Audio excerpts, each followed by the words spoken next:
I really had a negative outlook on Christianity, on faith. I didn't see the freedom in it at all.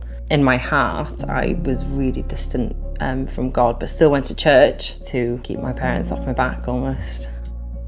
Summer of 2012, passed my driving test.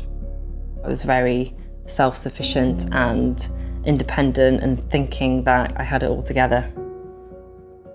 I was driving home one evening from a job interview, and it had been a rainy day, like torrential rain. Wasn't even speeding, doing about 35, 40 miles an hour, and hit water. The back of the car spun round, hit the curb on the other side, spun into the air, and the car then barrel rolled, so it just rolled and rolled and rolled. The impact of being thrown around like a rag doll inside that car gave me very, very severe brain and head injuries, as well as multiple internal organ injuries and bone fractures, and the list of my injuries are just non-survivable, really, to be honest. They told my family to say goodbye to me as they were rushing me down the corridor to theatre, because they did not expect me to make it through. I had been showing little signs of waking up after about 3 weeks of nothing.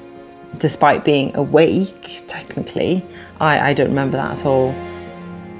More than actually a memory is just a feeling of complete peace and joy that was alive, and God's presence in me.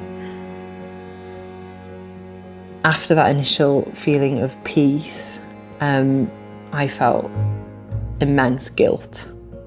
Having that gift of a second chance when I knew that I didn't deserve it. And I remember communicating this to my mum. You know, how's God gonna love me?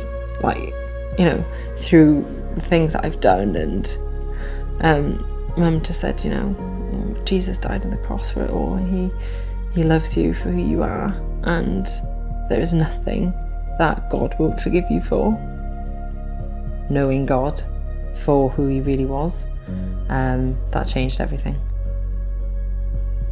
There's still one injury that was the least of all the injuries that I had, that I can still feel my esophagus is narrow when I swallow food. I wouldn't change that, because it grounds me and keeps me humbled and points me to God and the miracles that he's done.